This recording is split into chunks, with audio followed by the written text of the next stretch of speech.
Hey guys, welcome back to my channel. Today I thought I would share my top 5 book series of all time. Now this does only include book series that I have completed or book series that are no longer continuing with any further books in the future that we know of.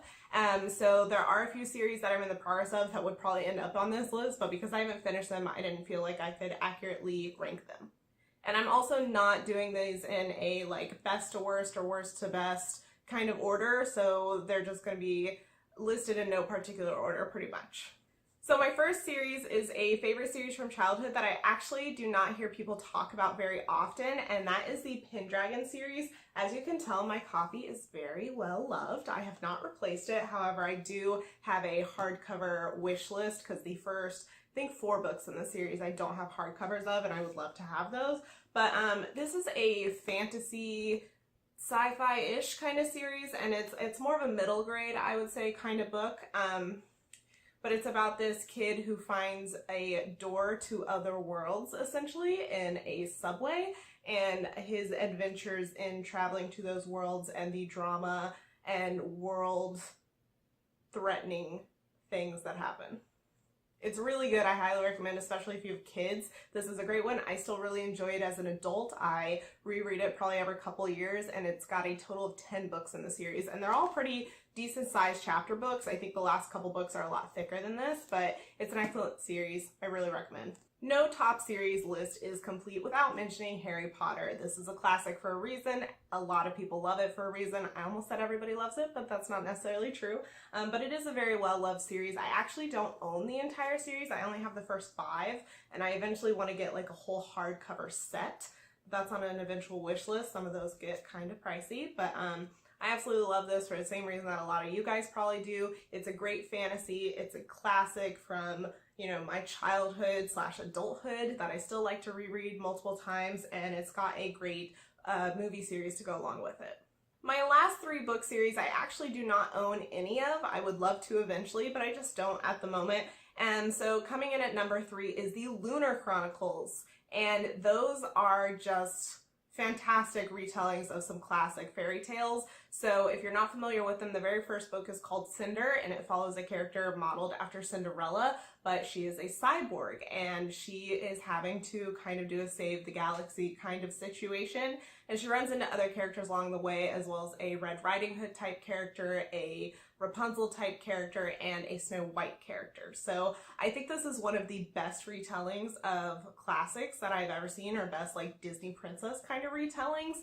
I personally really enjoy those kind of books. Not everybody likes those spins on classics, but I really enjoy them, and I think this is some of the best that's out there. It's got a good villain, it's got a really good plot, and I just really love them.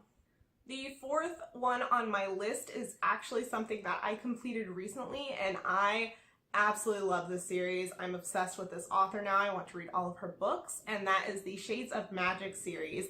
And the main character in this is Kel, and the secondary main character is Lila, and they both live in this world where magic exists, but not everywhere. So the plot is that there's 4 different Londons, and they're all kind of in different dimensions, or like, yeah, pretty much dimensions. So there's 4 different versions, and Kel is a type of magician that can move between those worlds and visit all of the Londons. Some Londons are aware of the other ones, others are not. So like Lila's London is not aware of these other Londons. It's just about this magic system that's involved, and some really cool villains as well. The writing and the character development in this series is phenomenal, and I really liked that the romance that was in it was not overly portrayed. It wasn't a main plot point at all. It's something that's like not even really introduced in the first book, which I really liked, and it was just more of a secondary plot point, and it wasn't something that majorly moved the characters in any particular direction because of their feelings for each other. I tend not to like romances that are way too in your face, and that's like what it's all about. I really like that this stayed focused on the overall plot instead of the romantic relationship that was going on, but there are some great romantic relationships in this series, as well as friendships that are pretty great as well. If you read any on this top 5 list of mine, I really recommend this series. The last one on my list is Daughter of Smoke and Bone. This is something I read, I think, 2.5 years ago, and I was really surprised by how much I liked the series. I had heard good things about it, but I hadn't seen it overly praised like some series, and I really enjoyed this. It had a lot to do with some mystical elements that I don't often see in fantasies, and some that are based on, you know, lore that we have in our world, and it was just really interesting. I really liked the main character. The romance in this one is a little too much for me. It's a little too fate tied in, but I still really enjoyed it, and I think that it's a really great fantasy and world that was set up by the author. I do realize that majority of these series are fantasy based, and that is because that's pretty much what I love to read. Fantasy and sci-fi are like my main genres, but if you have any recommendations for your favorite series, either in these genres or outside of them, I would love to know. I will probably add them to my ever-growing to-read list. But let me know your favorites. I want to talk to you about them, so you can leave those in the comments down below. If you like this video, please give it a thumbs up, and if you want to see more from me, you can subscribe. And I do book and beauty videos, so if you like either of those subjects, please hit that subscribe button so you get notified for all of them, and I will see you in my next video. Bye.